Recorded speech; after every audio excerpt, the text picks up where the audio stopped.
اکثر لوگوں کا یہ خیال ہے کہ ہمارے حضور صلی اللہ علیہ وسلم 40 سال کی عمر میں نبی بنے، اور یہ سب سے بدترین درجے کا خیال ہے.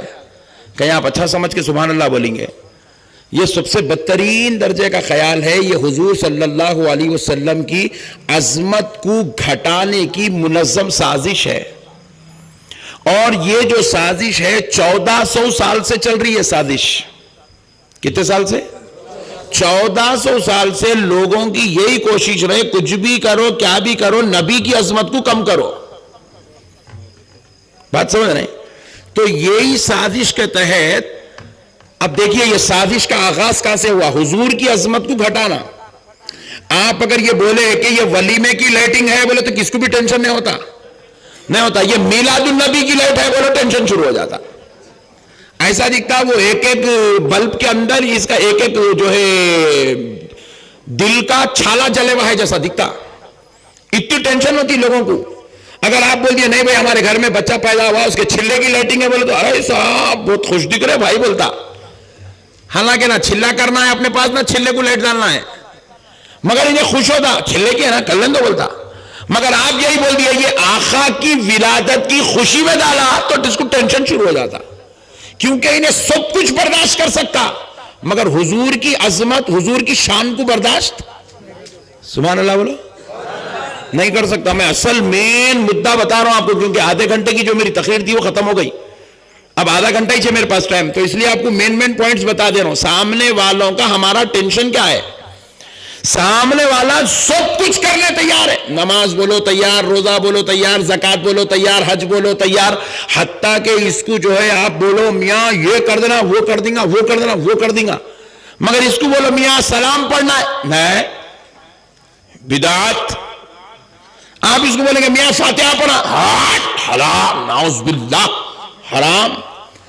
اتنا بھیانک آوازہ نکالیں گا حلق سے آپ ڈر جائیں گے اتنے خطرناک آوازہ کہیں کو نکال رہا، کیونکہ انہیں سب کچھ کریں گا مگر انہیں حضور کی عظمت کے بات نہیں کریں گا.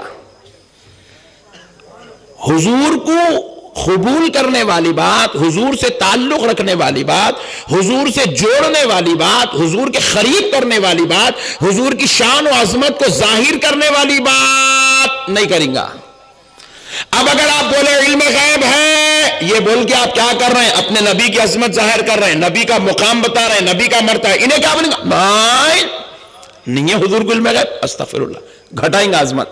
آپ بولیں گے میرا نبی لامکہ کا مکی ہے، کیونکہ 1,24,000 پیغمبر میں یہ شرف کسی کو نصیب نہیں ہے. اللہ نے یہ شرف میرے پیارے مصطفیٰ کو عطا فرمایا ہے. مگر انہیں بولے گا نہیں خواب میں بھی معراج بولے ان لوگوں مت ڈال دیا گولی. ایسا اس کو کیسا معلوم خواب پڑا سو؟ بات سمجھ رہے ہیں آپ؟ بہت ڈینجر ہے. تو ان لوگوں کا مقصد صرف اتنا ہے کہ نبی کی عظمت کو گھٹانا. کیا کرنا؟ نبی کی عظمت کو. اور اہل سنت کا مقصد ہے نبی کی عظمت کو کھول کھول کے بیان کرنا.